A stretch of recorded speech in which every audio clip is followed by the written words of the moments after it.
So with let's say someone in the job market, right? If you're someone who is maybe earlier in his or her career, it's been a couple of years working, versus someone who might be much later, has been working for 20 years, 30 years, and has a very long resume. How should a younger person or someone who's like maybe earlier in their career be thinking differently than someone who is further along as far as like the resume and what that, because like with the resume, you know, and again, like there may be some misconceptions about these things, but you know, oftentimes you hear, oh, your resume should only be 1 page long. So if you're someone who maybe has a much longer career history, is it okay to have a longer resume? Is it, you know, do you still want to shrink it? Like, I see the gears turning. I have comments. But go ahead. But so what's the deal when it comes to the resume?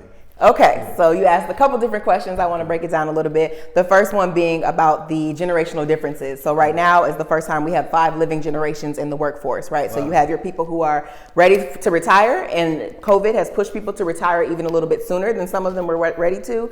And then you have people who are still graduating college, just entering into the workforce. So there's definitely different things that they need to have on their mind. So for the older folks who have had a long career, who have gained a lot of experience, of course, retirement planning and thinking about, you know, how are they building their succession plans, right? Who's coming up after them, and how have they made space or created opportunities for other people to come behind them, right? I think it's important that they're not necessarily looking for jobs, but they may be looking for things like joining a nonprofit board or starting their own consultancy after that, or whatever they may be shifting into entrepreneurship. So just because you're an entrepreneur doesn't mean you don't need a resume, right? You still need to know how to pitch, how to sell yourself, who you're going to partner with, what work you want to do. So they have to be thinking about those things while they're exiting. But again, they're thinking about their next move, but I would encourage them to be thinking about how they're making space for those who are coming behind them. If we jump over to the opposite side, those who are just graduating college, people are graduating with degrees from Harvard, Penn, all the Ivies, and still not having jobs, right? So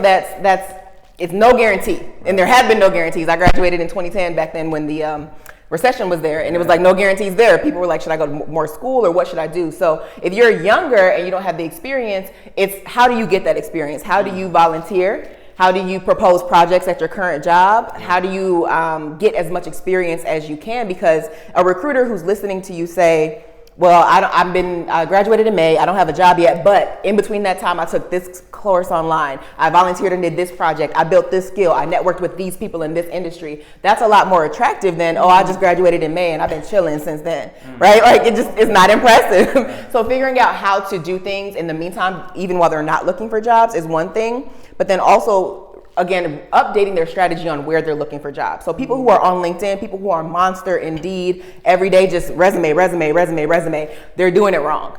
It's working far too hard, where you could be spending that same time sending out resumes. You could be doing that on LinkedIn, networking with recruiters and people who actually have jobs, people who are working in companies that those folks want to be in. That will take them much further, because we know that networking is the way that people get jobs. No matter how many resumes you send out, if the recruiter knows you, if the hiring manager likes you, no matter what the requirements are, those go out of the window when they have a friend. Right. And everybody's been like somewhere, I got a friend. I know you may be going on interviews and someone's friend in their mind has already filled that position, right? So keeping those things fresh of networking, spending time with the strategy part and not just sending out resumes. Yeah, that's so interesting. To me, it just sounds like, based on what I'm hearing you say, it's like your network is your network, right? Oh, yes.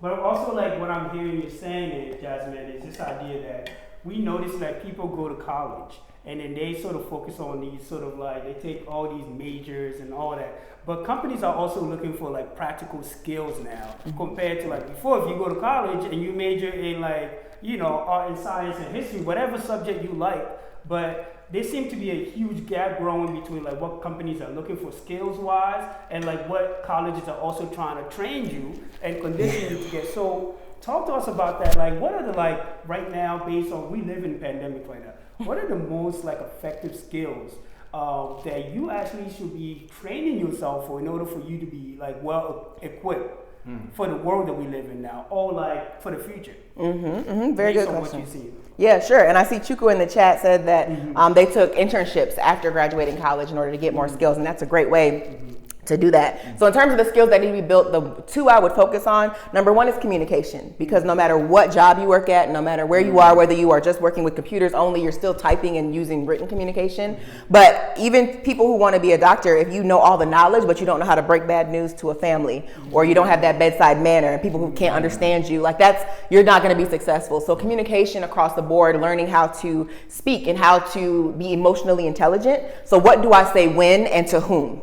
And what's the outcome of those comments? Like, that's a big deal. And then the second one would be technology. We know that there are so many jobs right now in 2020 that didn't exist in 2010. I'm sorry, Jasmine. You say so many great things. So sometimes we do want to pause Okay. and have you sort of expand. So Okay. talk to us about this idea of emotional intelligence. What do you mean by that? So emotional intelligence is different from your IQ, it's your EQ. So emotional intelligence is similar to what this phrase that we say in pop culture, read the room, right? So it's knowing like how to present information and who to share that information with at what time precisely, right? So if a doctor, the example I'm giving, if a doctor walks into a room and there's a family there and the doctor has to share the news of a death and they're like, well, y'all cousin dead, and they walk out.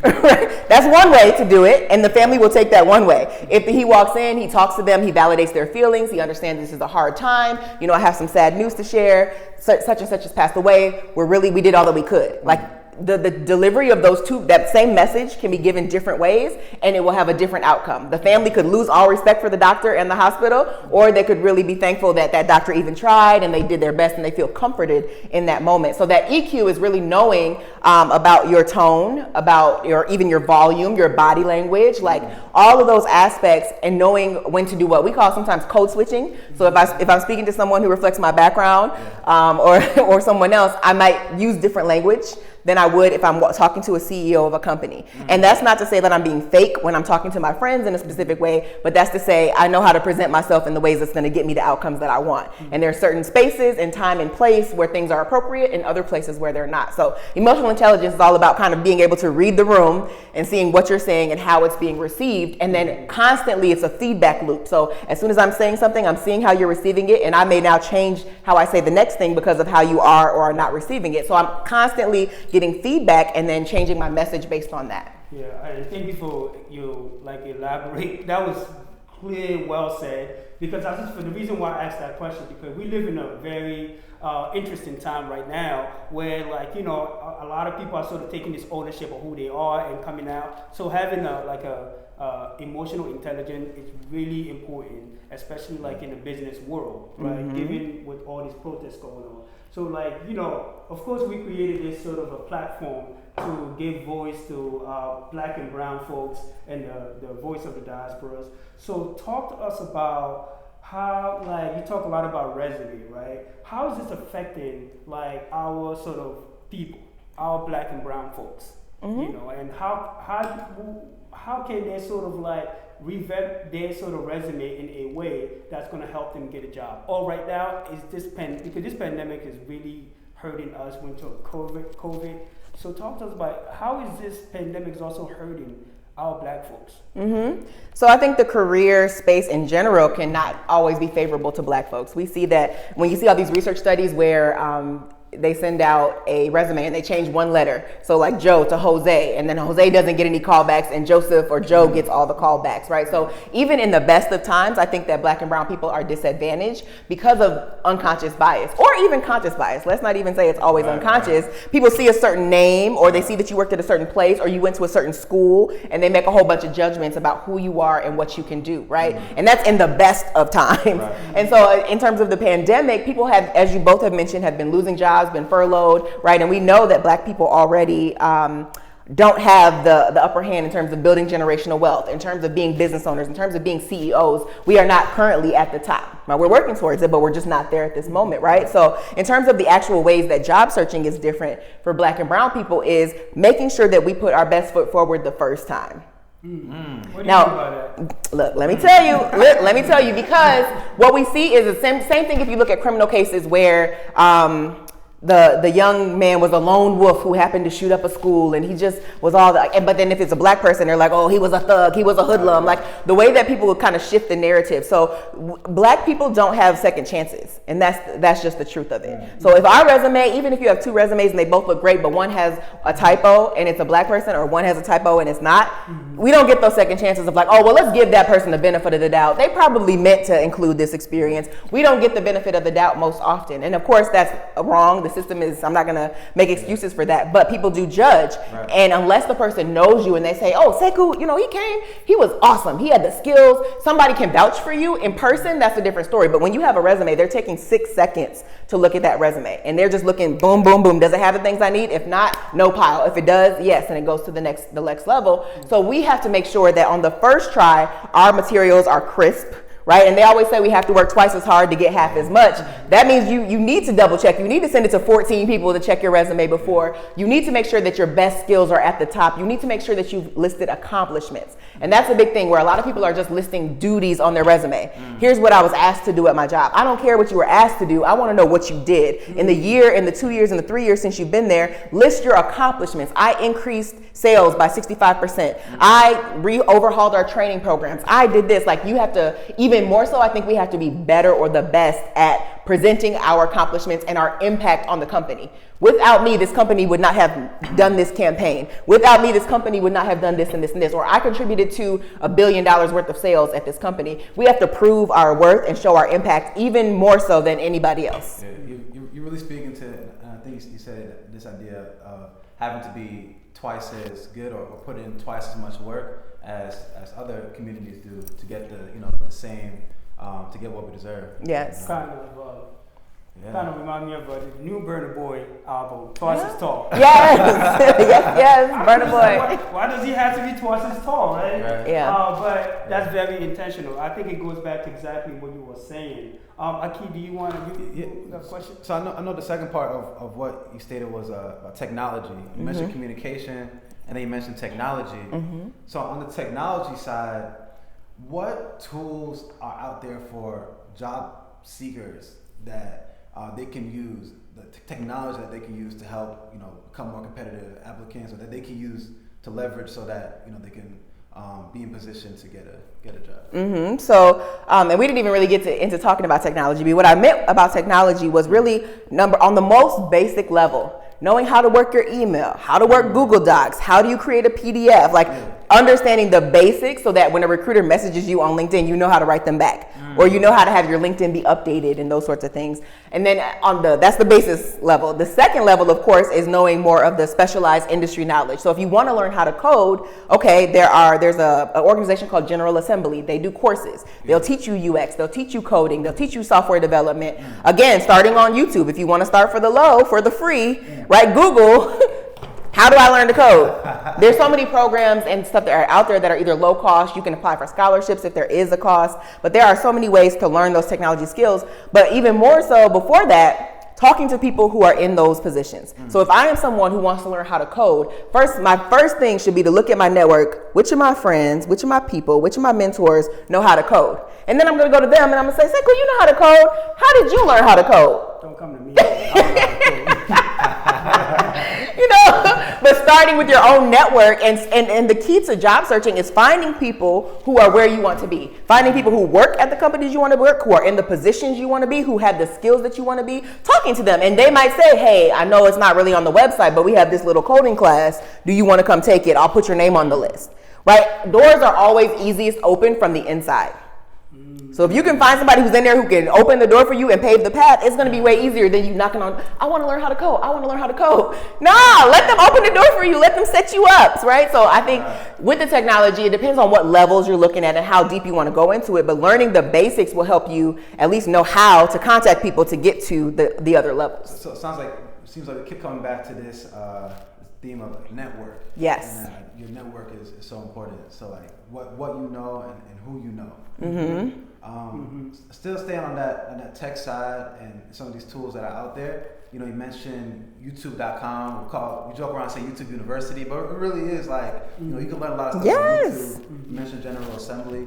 What are your favorite, or what do you think what are the tools that you found to be the best for whether it's your clients or just people out there who are trying to like enhance their skills? When it comes to whether it's when it comes to trying to become a better job applicant or be in position to like be competitive in the job market, or just even in general for like learning skills.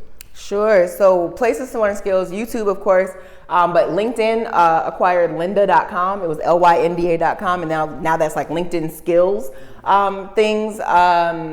Coursera, Udemy, they have like $10 courses. They have courses that range in prices. So I don't know that I have a favorite because it depends on what the person is trying to learn and how deep they need to go. So General Assembly, I have a friend who may be watching, but she is looking to transition from education to UX research, so user research. And they have an intensive course where you can pay, you create a whole portfolio and all those things. So that's like really good. And General Assembly has courses for a lot of tech skills. So that's maybe, I guess, one of the favorites. I've taken some of their courses just for fun. They have the free ones because I'm not interested in anything in transitioning right now. Yeah. But General Assembly is really nice. But there's no favorite. I would just say it depends on what the person wants to learn and where they think they can get that, and they can learn that by asking people who have already learned it. Or even it's just like, hey, I know you know how to do this. Can you take an hour a week with me? I'll give you $50. Can you teach me how to code? Because I can understand it better from you than I would from some other program. So utilizing their resources, and you mentioned like it's not what you know or who you know.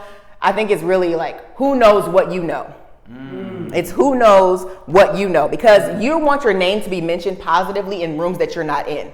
Right? So I want people to be around this table in a boardroom somewhere and somebody brings me up and they're like, oh yeah, we heard about her, or we know that she knows how to do this. We may not have seen her do this, but we know she knows how to do this, right? So more so than just somebody knowing me, I want my name to be brought up in spaces that I don't even have to be sitting in, and opportunities to come flowing to me because of that, right? So I think it is, people come to me and they're like, oh, I want to get a job. And I'm like, great, who do you know? They're like, oh, well, they don't want to start there. They want to be like, oh, okay, let me tell me where I should put the periods on my resume. And I'm like, okay, but let me get to you. That doesn't matter. Yeah. Like, no matter how many periods you have on your resume, if somebody knows you, if they like you, if you have the skill set that matches the positions they're looking for, they're going to take you. Because also remember, recruiters specifically are paid to fill positions. A lot of times they get commissioned to fill positions. So they are out there looking for the best and the brightest. Who's going to fill this position so I get on to the next one? So they want you, and you just got to slide up in and be ready, right? So I think it's that network is who knows what you know is even more key. And then skills everywhere. Right. And I was going to say, this is really, it's great to hear this. It's great that we get reminded about these things, because sometimes we sort of forget, like, I have to sort of like stop connecting with people. I have to stop reaching out to people. But at the end of the day, like, it's people that you meet and makes a difference in your life. You know what I mean? So sometimes it's not what you know, again, it's who you know. But Jasmine, I do want to give you a moment right here just to just take a sip of your wine so you can sort of like, you can keep your energy up. Oh, I'm good. I got thousands of watts of this. I do. I'm loving your energy. Thank you. So, but one thing we just push ourselves to is this idea that we want to make sure that people who are like sort of on live right now with us, the question should just come from Aki and myself. Jasmine is amazing. She has a lot of knowledge. So please ask questions. So we are monitoring the comment section. So if you have questions for Jasmine, or if you have any comments, please go ahead and ask so that she can also answer your question, because your voice matters. And this is not about us. It's mainly about you. So we're going to monitor, let's see who has questions here, right? And Jasmine, we want to also definitely get to know who Jasmine is more as well. But before we turn that gear, I do have one more question. A lot of people I've spoken to who might actually be in jobs right now, and have thought about maybe switching direction or moving to another job, but because of the pandemic, they might have fear or feel, oh, it's a competitive job market. Maybe I shouldn't leave right now. To that group of people, what would you tell them? Would you say, okay, become a more, pick up skills to become more competitive in the market? Don't worry about it too much. Like, it's a lot of like propaganda out there. Like, what would you tell this, like someone who wants to become more, who wants to maybe look for another job or switch directions in their career or have plans to do that, but is now, because of the pandemic, started to re-strategize? Sure. So I think a couple things. Number one is I would never encourage someone to stay in an environment where they feel unsafe or it's toxic. So if they want to leave their job because they are feeling emotional, mental, physical abuse from their supervisors or on their job, I would always say, do what you need to do to feel safe and comfortable. If someone is kind of okay at their job, but they still have been thinking about transitioning, I think now is still a great time to transition. I think it may take a little longer than they expected. So start earlier is my key for that, right? Because maybe pre-pandemic you would have got a job in 1 month. It might take you 3 months now. It might take you a little bit more networking now. It may take you looking in different locations now where you weren't maybe prepared to do that. So I would say this is not the time to just pack up your bag and, okay, I'm just going to stay here for another 5 years because of the pandemic. No, like still be preparing, still do things like looking at your resume, updating it, networking, talking to people, figuring out where the openings are, reading through job descriptions that are up to see, okay, what language can I take from this job description to add into my resume or my next cover letter, or what do I need to be able to make that shift or that jump? But I would say to continue to focus on the people aspect.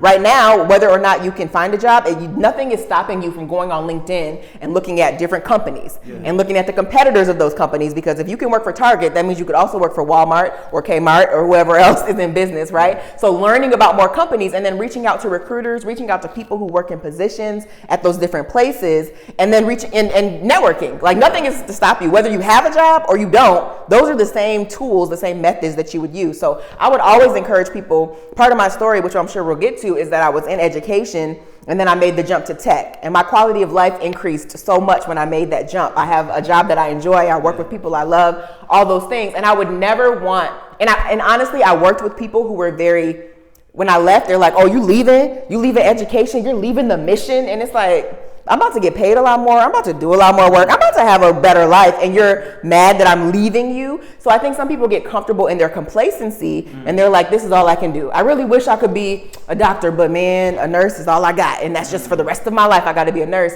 I really feel, or my heart goes out to people who have resigned that this is the highest level that they can get to. Because we are also brilliant as people. You talk about your Black and brown communities. We are amazing.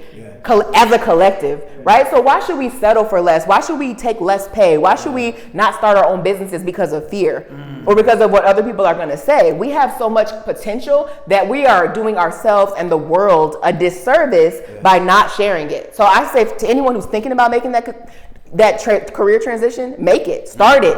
Because the sooner you start, that doesn't mean it's going to happen the next day. Sometimes people are scared, well, I don't know how to have the conversation with my boss. And it's like, that conversation may not come until 6 months from now. You don't even got to be worried about that right now, but just do the work that will get you to where you want to be. There's always new levels that we can reach. And I think it's also important to note that everyone's replaceable, especially in these jobs. I think sometimes they do not care. We don't acknowledge that, if you leave that job, someone's gonna fill your position instantly. Monday, you leave Friday, Monday, somebody else is starting. So I really don't. I'm very anti-loyalty in terms of jobs, because whether you voluntarily or involuntarily leave your position, they will find somebody else. There is no one person that is the only person who can do anything. So I think that sometimes people are so comfortable, they're like, oh, I'm going to be here for another 3 years. And then those are the same people who got furloughed during COVID, because no one expected that sort of thing. And if you're not ready for that, and I always talk about, if you stay ready, you don't have to get ready.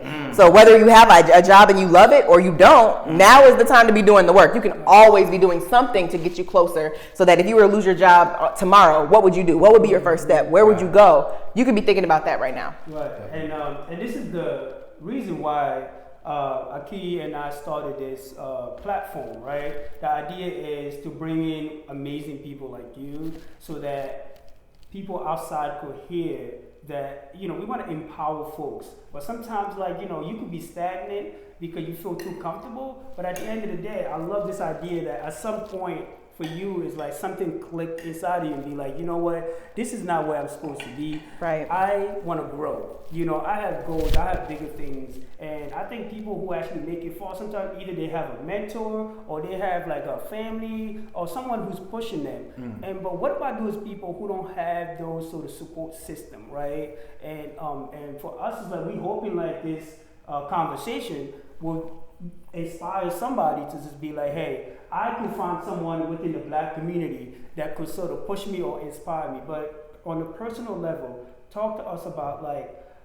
what led you to just make that switch from education to just being a consultant? Sure. So first, if I could tap on the part for people who don't have the support network, of course, really quickly, because I know on your show you have had Jason from Shop Katika, right, where there's a Black business directory that people can look at. So if you know you want to start your own business, there is a platform full of business owners who you could talk to or use your resources. You also had Sens on here. Senswa has Elevate, which is designed specifically to connect Black and brown folks to each other across different industries, right? So sound like there's a lot of resources out there. A lot of resources through One Jollof, right? So not only are you all talking about it, but you're bringing people on the show, and people can scroll up and down the One Jollof timeline and find other entrepreneurs, other business people to network with through the platform that you all have set up. So kudos to you all on doing that. But you asked what made the switch? I'm sorry. Yes. What made me make the switch? Yeah.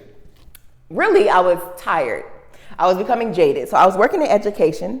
I was working in admissions and student affairs and diversity and inclusion. I worked at 4 different universities, and I was seeing that I was working with Black and brown students. So helping them get into college and then helping them graduate. And so I was seeing the ways that the school would proclaim, oh, we love our students, oh, we want to support them. But it's like you're making policies that are in direct conflict to supporting these students. And so I was working 12, 15-hour days. I was working a lot of weekends. I was working nights, sacrificing my own personal joy and life, right? And then getting paid pennies. What I see now are pennies. When I was there, I was like, okay, well, it's for the cause, education, But I talked to somebody who worked in the position that I work in now, and they told me what they made, and I said, excuse me.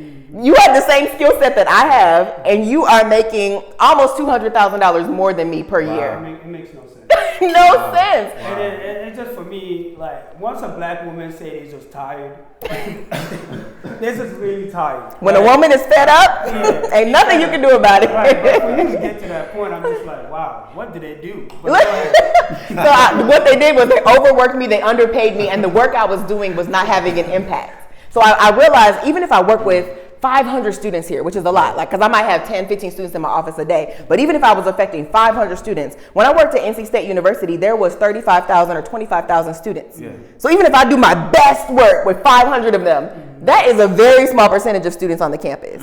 And what impact am I having? And I felt like I was killing myself, overworking myself for what? Because at the end of the day, specifically at the last institution that I worked with, the graduation rate was 25%. Wow. And that's a 6-year graduation rate. Yeah.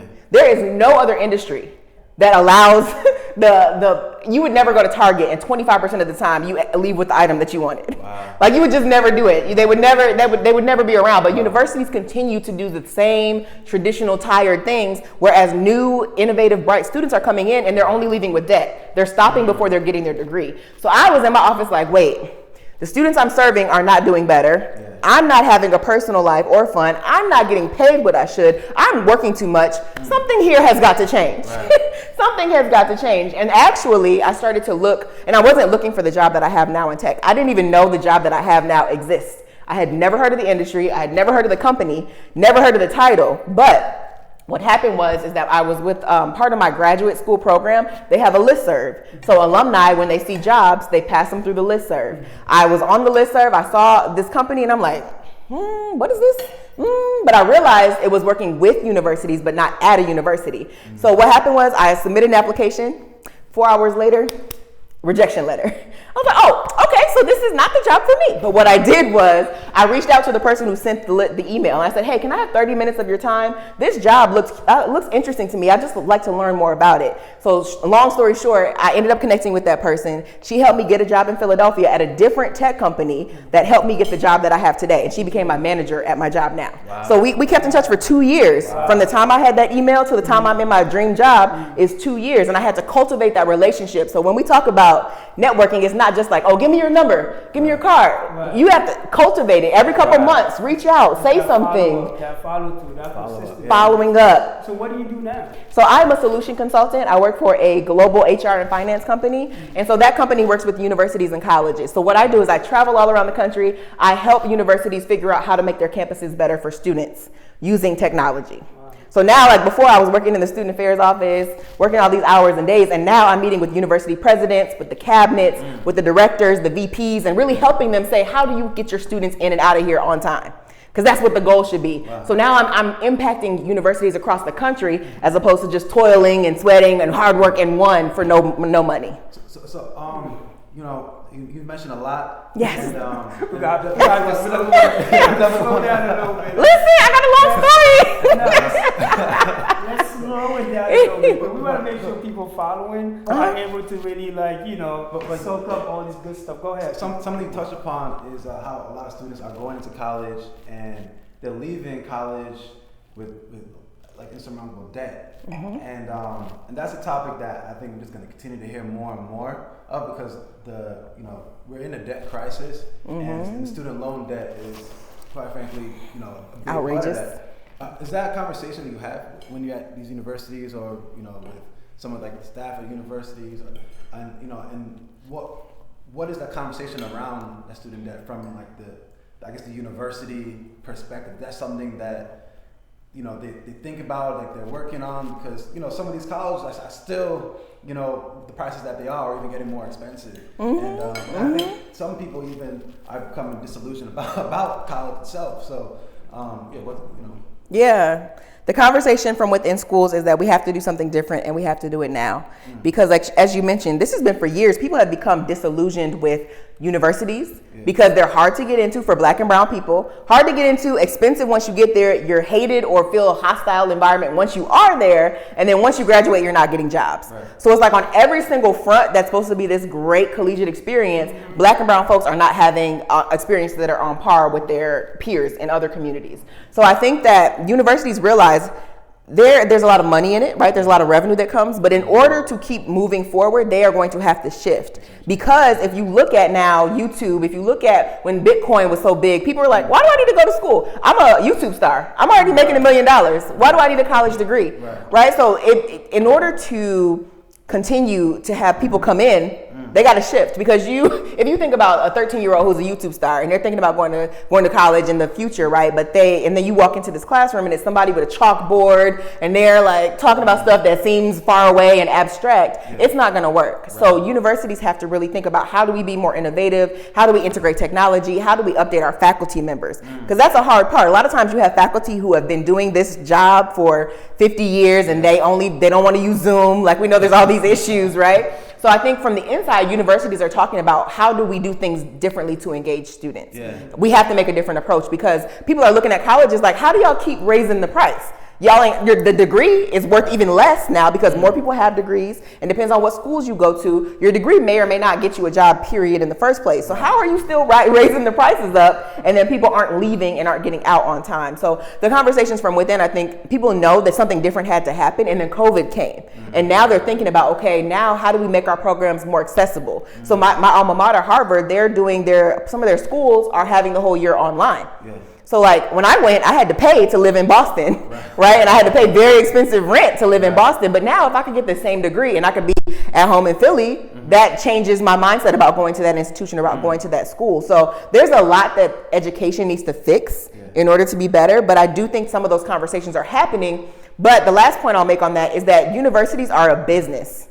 There's a bottom line. So as much as people want to talk about, we just want to educate people for the love of it, it is a business. And each student coming in pays tuition and supports the lights being on, and supports the cleaning staff or the lawnmowing staff, like the maintenance staff. So they're losing money, and some of them are having to close. We're also seeing a lot more mergers and acquisitions. So 2 or 3 small schools just combine to be one school instead of being on their own. So I think post-COVID, if there is such a thing, we're going to see different behavior from universities than we have seen before, and a lot of them, unfortunately, may not make it.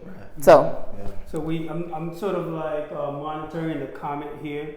So we believe we have some people making comments. So again, please ask questions. Speak your mind. As you can see, Jasmine is just keeping it real, keeping it 100%. Thank you so much for just not holding back the truth, because that's what our people need to hear. So Jasmine, on the personal side, tell us a little bit about who you are, where you're from, and like where you grew up, and just let people know. We want people to get to know you a little bit. Okay, sure. Inside all the resume talk. Okay. I will comment though. Fidel just talked about companies switching from resumes to certifications and skills, and I just really want to highlight that, because Google has now created a certificate program where you can go get that certificate, and they think it's the equivalent of a 4-year degree. Wow. Right? And I think it takes 6 months or something. That's a game changer.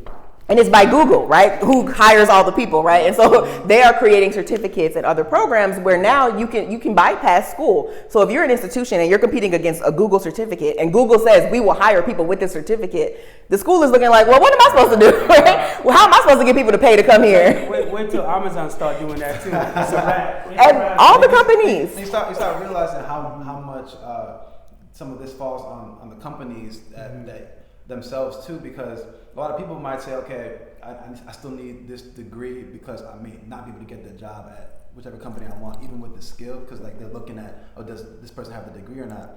So when a company like Apple or Google is now like, you know what, we want the certification, and if you have this, we're going to hire you. And we'll give you the certification. That's the thing. We'll give you the certification we want you to have to work here. Right. So it is a game changer. So I do want to mention, like, the skills, like you were talking about before. It's even if you don't have the degree, but you have the skills, right? The skills can start you on your entrepreneurship journey. Not all entrepreneurs, many don't have college degrees and are still very successul. If we look at Kanye, we look at other people, Bill Gates, college dropouts, or people who didn't go to, finish school formally. I love how the tone just dropped. Let's stay on topic. Kanye was a college dropout. I don't really want to bring college into it, but I'm just saying, like, the skill set can also get you places. To your question about myself, so I am Jasmine Jarla Omorogbe. Hey, and I am Nigerian American. I hear Edo. Aye, Niger babes. So I am Nigerian American. I'm from Edo. My father is from Benin City. My mother is from Alabama, actually a small city called Lafayette. So Benin City is a city in Nigeria. Yes. In Nigeria. Yep. And Edo is a tribe in Nigeria. Yes. Okay. Thank you for breaking it down. Yeah, definitely. Just so people on the track who may not be Nigerian or may not have Nigerian friends, because a lot of people. Everybody has a Nigerian friend. 1 in 5 black people are Nigerian, so we know everybody has a friend. But yes, so my parents I'm true African American, right? My father is from Nigeria, my mom is American, Black American, and so I'm from Minneapolis, Minnesota. My dad came here to the U.S. to go to school back a long time ago, and went to. My dad has so many degrees, but he went to a community college in California, and then went to get undergrad degree in Louisiana. And my mom was living in Louisiana. They met at a party, which. I bring the party, like they made me, they got married, they ended up moving to Minnesota, and that is where I was born, back in the late 80s. And so my parents are still there, my family's still there. Okay. What happened was I ended up going to college there at the University of Minnesota. And before college, I was always doing spoken word. I was involved in lots of student organizations. I'm an only child too, so I had all the time to be reading books and not to be to be bored. You being the only child, and that's a lot of pressure. It was fine. It's fine. I mean, people always ask me do you wish you had brothers and sisters? And I'm kind of like, well, I don't know the difference. I don't know what it would be like. So I don't have anything to compare it to. But I know that I get all the presents, I get all the love, But it is pressure in some form. But if my parents, because of who they are, it's not pressure. I had to be an achiever. There was just no choice. I'm Nigerian too. There's no choice. It's achievement or nothing. So I can live up to that pressure that was placed there. So I went to, was involved in everything, ended up going to college at the University of Minnesota. And then while I was there, I started working in the Career Center, which is kind of where this comes back full circle. I started working in admissions, which is where I got the love for higher education. I really was working with black students on how do we get black students into this college. And of course, universities love to put their black faces in the front. And so I was one of those main faces, but I'm like, how can I help my people? What do you call that, a hashtag? Hashtag black students. Hashtag diversity. Yes. Hashtag diversity. Yes. No more. We're over that. Go ahead. Universities might not be over that, but I was very involved, and I decided I wanted to go into either higher education or human resources. So after college, I started working there, and that's when I started working in admissions officially, and then realized we were bringing students in but not getting them out. So I started to work in the multicultural center there with student retention and persistence. So helping black students be academically successful so they could leave, hopefully in 4 years, at least in 5 if not. So I kind of transitioned from bringing them in to keeping them here. and then getting them outside on time. And then after that is where I decided to go to Harvard. I went there for my master's in education, higher education governance and administration. And the program I was in was really teaching people how to be like university presidents, like how do universities run? And I was really interested in the student experience. I'm like, how do we keep black students in school long enough to get degrees? So I had really kind of had to carve my own program in some of those aspects, but Harvard was a blast and very hard, and I'm so thankful it's over and I never want to go back to school again. But it was a good time, and it allowed me to lean on the strength and the network of my black and brown friends there, right? And even my program, I was the only African American woman in my program of 53 students. So it wasn't easy by any means, but once I was done, I know that having that degree has opened doors for me that would have never been open otherwise. Right, I see the reaction of people when I say it, and I didn't go there for that, but I do know it's a byproduct. So when we talk about people who are just starting out, like the school you go to matters, the programs that you go to matter, who you network with matter, because now in my network I have Barack and Michelle Obama. Like we are alumni friends. Right? Now whether or not I'll ever meet them is a different story, but we are in the same alumni network. So if I were to reach out to them and ask them for a favor, it would be different than someone who was not. Right? And so those choices kind of matter. But went to Harvard, worked in higher education for many years, and now I'm at the tech company where I'm working with universities and colleges. So that's like the brief version of my life from birth to now. Wow. It just sounds to me that, and it just has to do with this sort of, we go through these institutions, right? You went to Harvard, Akina went to Penn, and then we have certain expectations, right? And we assume like if I go to these schools, this is what should be happening. But for a lot of people, like these expectations are not happening, right? And like, so talk to us about like having that mindset of going to schools and expecting a certain result. But what happened when those expectations are not met? What advice do you have for these people? What advice do you have for a young black girls or black that just about to go through Penn or Harvard, these top schools that carries a lot of name, but somehow like they're not getting what they invested in the first place. So what's going on with that? I think it's hard. Because you also have Nigerian parents who are like doctor, lawyer, engineer, right? And the only way you can get that is to go to one of these top schools, and then they expect that A plus B, right? If you study computers and you become an engineer, you will now be successful and you'll get a job. That was the old way of doing things. We now have seen somebody post something and they go viral, and now they have a new job instantly, or they kind of like have some stardom in overnight. They didn't have to go to school for 4 years to do all those sorts, or 8 years, 10 years, whatever it's going to be. So I think we have to shatter those expectations, because that's not the world that we live in right now. It's just not, right? So I think it's hard to get our parents to understand that. But for us, those who are going through it, know that just because you go to Harvard, I had a friend who went to Harvard undergrad and then went to Penn grad. She had to drive Uber.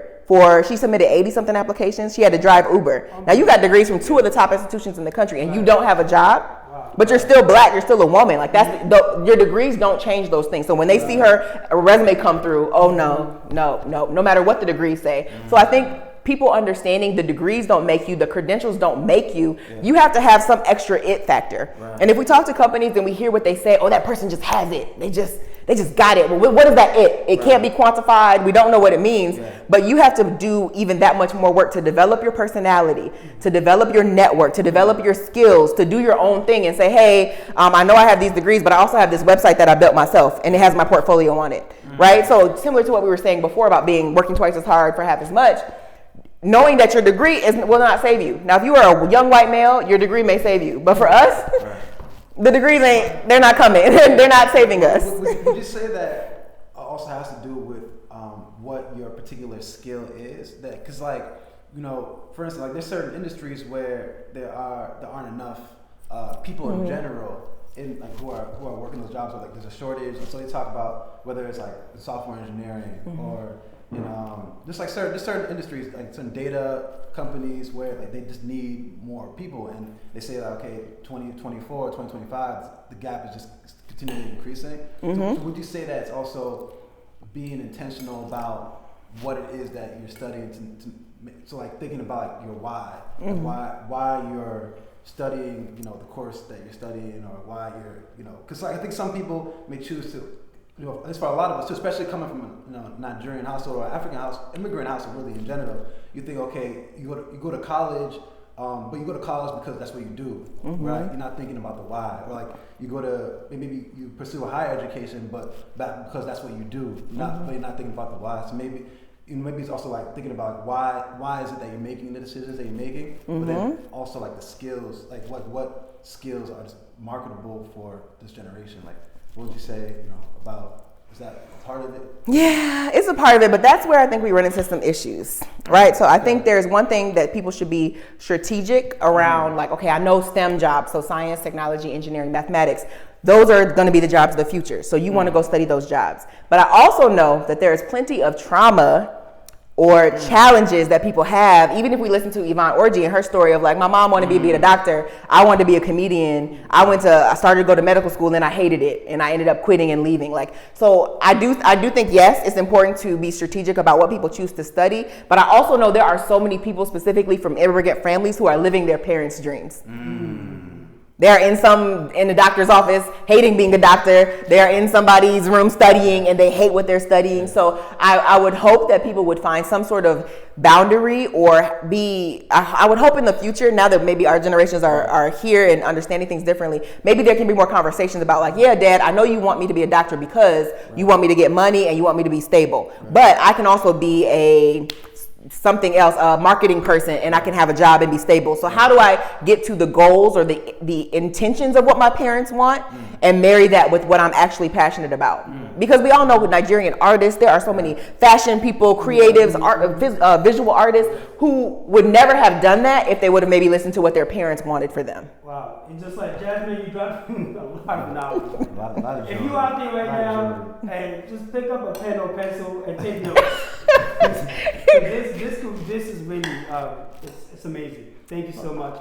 I knew Adam Girls just made a comment that I believe he said I made sure my children did internship each summer and they were aligned with their careers and goals. What's your thought on that comment that she made? Yeah, so thank you, Adam's Girls Joint. I think motivating children to do things that maybe they don't always find so fun. Like I'm sure maybe her children didn't want to do internships every single time, but those things help. So my dad had me making a resume in 8th grade, right? And he had me going to all the camps. I was in all the leadership programs, and that influenced me who I am today. That's how I learned how to speak in front of people. That's how I learned how to lead groups and organize people. Like, and some people were just playing basketball all summer, which is great if you're going to the NBA. Like, so I think whatever you should be doing should be training you for where you want to go. So I would commend parents who are saying, I see more and more on Instagram, like, oh, this child started a bracelet business and now she's a millionaire. Or this child was selling lemonade and now she has her lemonade in stores all across the country. I think that we have to do a better job, specifically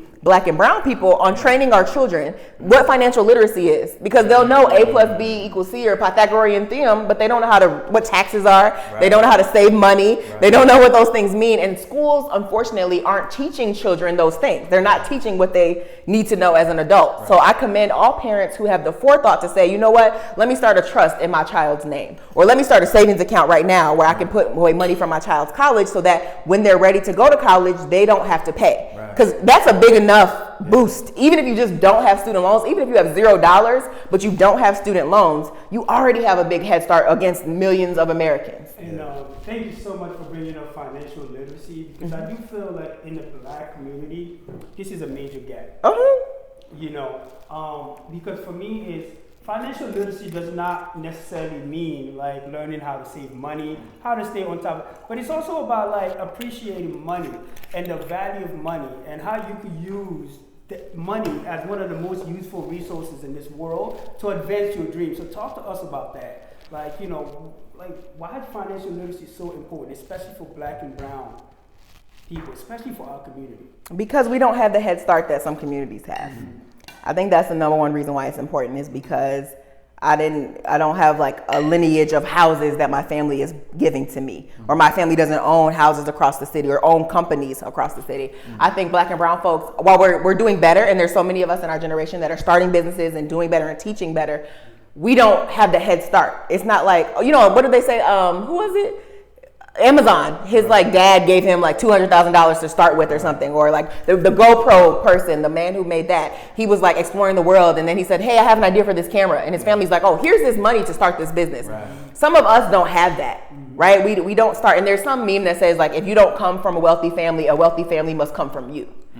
So how are we taking that information and transitioning it and learning it so that our children don't have to face the same struggles that our parents did, or that maybe that we did? So it's so important because no one's giving out free money. Right. If anything, they're just taking it. They give you $1,200. Okay, that's supposed to last for 6 months in some cases. But we know that the world operates, especially the United States, we're such a capitalistic society. So money is king, cash is king in a lot of ways. And so when you don't have that, you don't have any power or you don't have any advantage. Like whether or not you have the degree or whatever, money talks.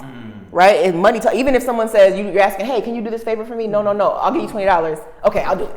Right? Money opens doors that other ones don't. And so in order for us, black and brown people, to step out from being voiceless or to have a seat at the table, we either have to create our own tables or we need to figure out how to get a seat. And sometimes that seat is tied to money. So like you mentioned, learning what the value of a dollar is, learning how money works, even on the smallest scale, because white people get this thing called allowance, right? Where they just get money for doing nothing or for doing their chores. And I'll say some white people, not all white people, but we don't necessarily always have those benefits. It's like if you don't clean the house, you don't get to live here as a 6-year-old, right?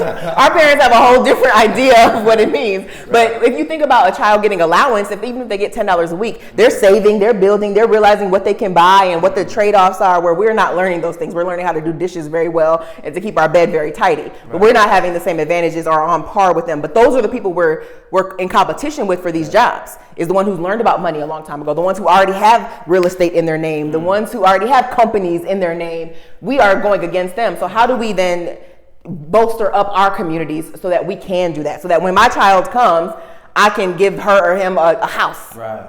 And they can sell it if they want to once they get old enough. But at least I started them out with an investment that it was worth over $100,000. Right. So it's so important, and I hope that we continue to go down that vein of teaching children and of preparing for our children. I don't have kids. I don't plan to have kids anytime soon. But when I'm putting an offer on a property today, when I put that in there, I'm thinking about my future children and their children's children. Like, how am I starting them off? What can I do to start my grandchildren off in the right foot? And I hope that more of us can be able to think like that. And I think this is something that we also have to think about in terms of like generational wealth, right? Because I feel like our parents, being the first immigrant, they would sort of have this survival mindset. Let me just work so I could put food on the table, but they weren't really thinking more about the long term.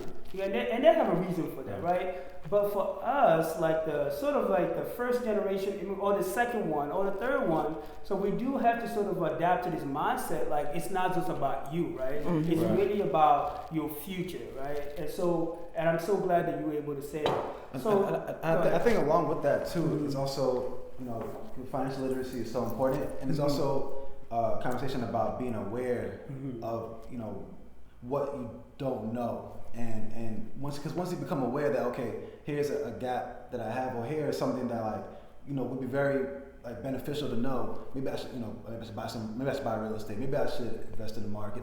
These things that maybe we weren't thinking about, or our parents weren't thinking about. And so I think we're also fortunate that we live in a time where there's so much information that's out here, and so it's now more so a matter of figuring out, okay, what is the right information to know, what is the correct information, and using that to then spread that knowledge, share that knowledge, so that as much people from our communities can know what would be helpful, that they can then transfer over to the next person or to the next generation, or to their friends. That's the big thing. Like me learning about real estate, now my friends will say, okay, so what does that mean, or where should I buy, or we can spread the knowledge to each other and build these peer networks. And we know that me taking $1,000 is far less than me getting y'all $1,000, and now we have $3,000 and we have more leverage to go to work with. So that's important. And for me, it goes back to this idea of it takes a village, right? So it's this idea what we're seeing now, and it's just we having people sort of embracing this collective idea versus individualism, right? I can do this on my own versus let me have a group of people around me to help me get to my goal. And I'm a huge believer in collective effort, because I do believe given the culture, especially for Black people, that's how culture was in the past. The churches, the school, Black community, Black family is really what led to our success, and I'm seeing the return of that. So, definitely. But with the death of George Floyd, Breonna Taylor, we seen like this abrupt protesting going on around the country, around the world, and then as a result of that, there was a lot of like conversation about supporting black businesses, right? Mm-hmm. So talk to us about like your opinion on the protests and how that relates to supporting black businesses, and what does it look like in the future? Okay. It's a lot. It's a lot. So first of all, I'm very pro black business. My mom was an entrepreneur. I am a product of black business, right? I'm only here because of that. So I think that, of course, I would have hoped that people were supporting black businesses prior to all of the things that happened this summer. However, I am at least happy that there has been some more momentum, increased momentum around supporting black businesses. So I'm recommending people go look at Katika, download the app, get the directory, right? There's so many others. My friend has a map called Buy Us, like BUYUS. And so you can find black businesses across the country. So I think it's important that we are intentional about supporting our own for a number of reasons. But I think that we all know that black businesses have their challenges too. Yeah. And sometimes that's reason like, oh, I'm never going back there. And I've had my share of like, oh, that was not the best experience. Yeah. But I'm going to find another black business or, something like that. So I think we have to be gracious and mindful that sometimes our businesses don't have the same resources, they don't have the same suppliers, sometimes things are more expensive. So I do try to be intentional about supporting black business, and I do think everyone should. And I think it irks me so much because every time like Visit Philadelphia or the Philadelphia